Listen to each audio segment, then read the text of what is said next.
नमस्कार, स्वागत है आपका चौथा पैगाम में। आपके साथ मैं हूं फिरदौस। आई नजर डालते हैं आज की गतिविधियों पर। पीडीएस के गेहूं चावल का घोटाला सामने आया है। बीती रात को लालबाग थाना क्षेत्र में अनाज से भरी आइसर को जब्त किया गया। मामले में गोदाम मालिक और वाहन चालक पर केस दर्ज किया गया है। इसमें लगभग 80 क्विंटल गेहूं चावल भरा था। धूलकोट क्षेत्र के झीरपांजरिया से पीडीएस का करीब 80 क्विंटल गेहूं चावल की अफरा तफरी की गई। इसकी भनक पुलिस को लगने पर एक आइसर वाहन को जब्त कर लालबाग थाने में खड़ा कराया गया। गोदाम मालिक और वाहन चालक के खिलाफ पुलिस ने केस दर्ज किया। जानकारी के अनुसार धूलकोट के झीरपांजरिया से पीडीएस का करीब 80 क्विंटल गेहूं चावल गलत तरीके से पातोंडा के गोदाम में रखने के लिए भेजाया गया था, जिसकी शिकायत मिलने पर पुलिस ने वाहन जब्त किया। साथ ही गोदाम को सील कर दिया गया। अनाज माफिया द्वारा यह अनाज गरीबों को वितरित न करते हुए इसकी कालाबाजारी की जा रही थी।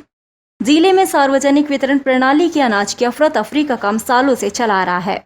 लंबे समय बाद आरोपी पुलिस के हाथ लगे। शिकायत मिलने पर वाहन जब्त कर केस बनाया गया। एसपी राहुल कुमार लोढ़ा ने बताया कि शिकायत मिलने पर टीम ने वाहन को रोककर पूछताछ की। वाहन को थाने लाकर रखा गया। वाहन चालक और गोदाम मालिक के खिलाफ केस दर्ज किया गया है और मामले की जांच की जा रही है। ये लालबाग थाना क्षेत्र अंतर्गत जो है वो सूचना मिली थी कि यहाँ पे पीडीएस का जो गेहूं और चावल वगैरह है उसको इलीगल तरीके से लेके आ रहे हैं। तत्काल पुलिस के द्वारा एक्शन लेते हुए उस पर रेड किया गया, जिसके अंदर लगभग 71 से 80 क्विंटल के आसपास कुछ गेहूं और चावल की मात्रा मिली है एक गाड़ी में। ड्राइवर और एक जो गोदाम मालिक है उसको दोनों को पुलिस ने गिरफ्तार कर लिया है। आगे की और भी जांच कर रहे हैं। जैसे जैसे जांच आगे बढ़ेगी उसमें जो लोग आएंगे उसकी भी गिरफ्तारी हम लोग करना इंश्योर करेंगे। रास्तेपुरा में एक जमीन पर अतिक्रमण हटाने गए नगर निगम के अमले को विरोध का सामना करना पड़ा। रास्तेपुरा में नगर निगम का अमला राजस्व का अमला अतिक्रमण हटाने पहुंचा। यहां पर कार्रवाई के दौरान अमले को विरोध का सामना करना पड़ा। दरअसल ये मामला 2004-2005 का है।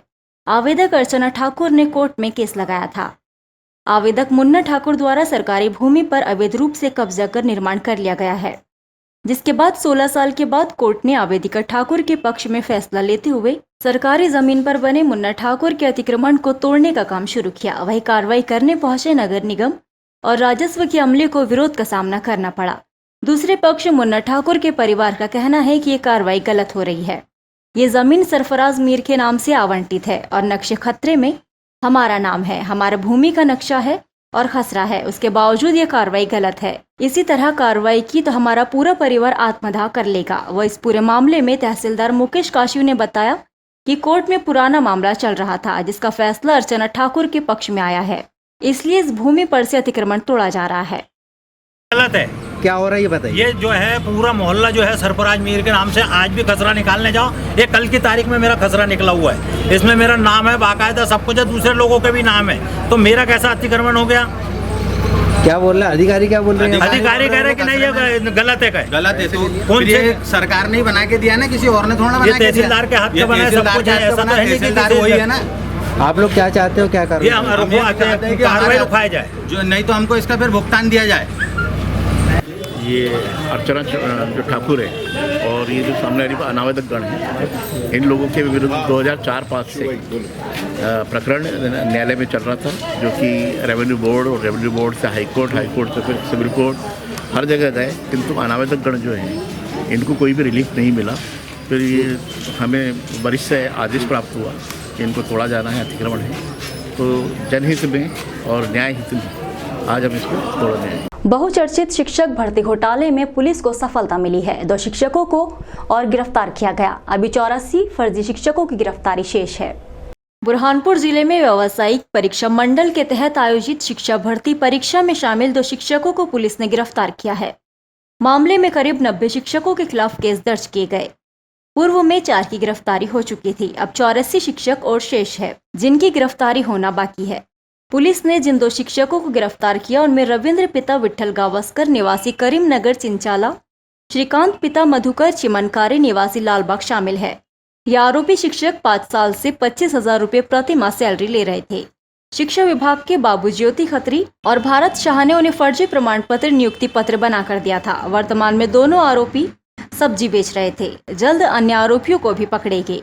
एसपी राहुल कुमार लोढ़ा ने बताया कि जिले के बहुचर्चित शिक्षक भर्ती घोटाले में शामिल 2 शिक्षकों को गिरफ्तार किया गया है। कुल 86 लोगों की गिरफ्तारी की जाना थी। एक दिन पहले 2 की हो चुकी है। अन्य आरोपियों को भी जल्द गिरफ्तारी की जाएगी। के अंदर अभी इसकी जो विवेचना जो है वो 163 में चल रही थी, जिसके अंदर अभी भी कुल मिला के 86 लोगों की गिरफ्तारी होना बाकी है।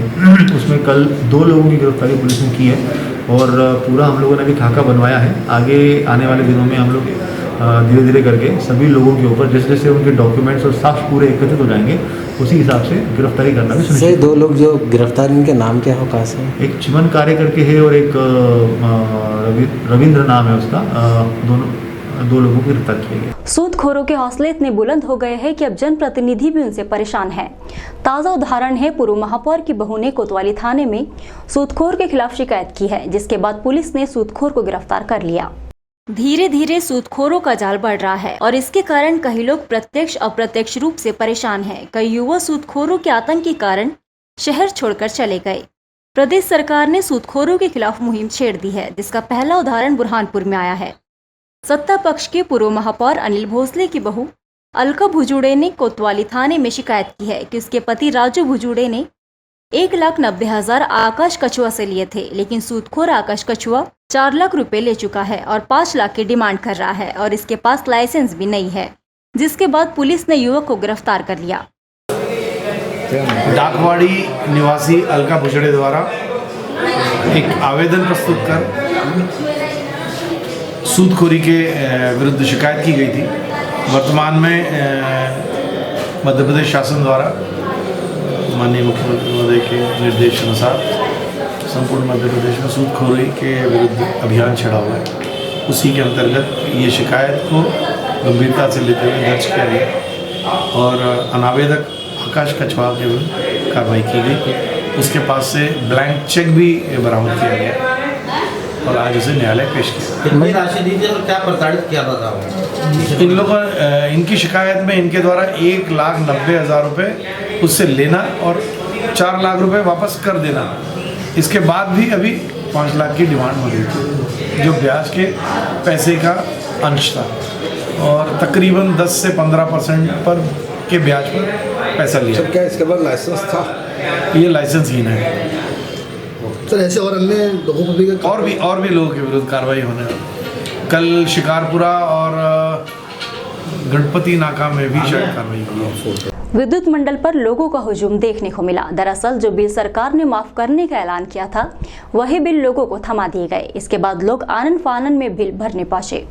प्रदेश सरकार द्वारा लॉकडाउन के दौरान जिन लोगों का बिल आया था, उन लोगों को बिल माफ करने का आश्वासन दिया गया, लेकिन लोगों को जब झटका लगा तब लोगों के हाथ में बकाया बिल एमपीबी के कर्मचारियों ने थमा दिया और वक्त केवल 5 दिन का दिया है। जिसके बाद लोग आनन फानन में विद्युत मंडल कार्यालय पहुंचे और लंबी लंबी कतारों में घंटों बिल भरने का इंतजार करते रहे। इस दौरान कई लोगों ने कहा है कि सरकार ने वादा किया था कि बिल माफ किया जाएगा, लेकिन हमें पुराना बिल भरना पड़ रहा है। इस दौरान केवल 5 दिन का समय दिया गया। इतने समय में पैसों का इंतजाम कैसा होगा, ये समझ में नहीं आ रहा है। फिर भी लोगों ने अपने स्तर पर पैसा जमा कर बिल भरने का प्रयास किया। विद्युत मंडल कार्यालय में महिलाओं और पुरुषों की काफी भीड़ देखने को मिली। लंबी लंबी कतारों में उपभोक्ता परेशान होते दिखाई दिए। लाइट बिल भी अभी समय पे दिया, 2 दिन पहले दिए है और अभी के अभी मतलब भरना है टाइम पे, एकदम टाइम के ऊपर। आदमी के पास में है तो ठीक है, नहीं तो लॉकडाउन के टाइम पे बोला था माफ होगा, अभी वापस बिल दे दिए 2 दिन पहले। क्या व्यवस्था है? लॉकडाउन में जो बिल बचा हुआ था वो बिल भरने के लिए तारीख बहुत कम दी गई है, समय सीमा भी बहुत कम दी गई है और यहाँ घंटों हम लाइन से खड़े हैं। कभी तो सिस्टम डाउन हो जा रहा है, कभी कर्मचारी नहीं है और बहुत परेशानी का सामना करना पड़ रहा है। क्या कई लोगों को बिल बढ़ के भी दिए गए हैं? नहीं, बिल बढ़ के तो नहीं दिए गए, लेकिन बिल बहुत लेट दिए गए, जो कि समय सीमा 15 दिन से ज़्यादा देनी चाहिए थी, बहुत कम दी गई है। कल को कुछ लोगों को यहाँ पर कल ही बिल दिए गए।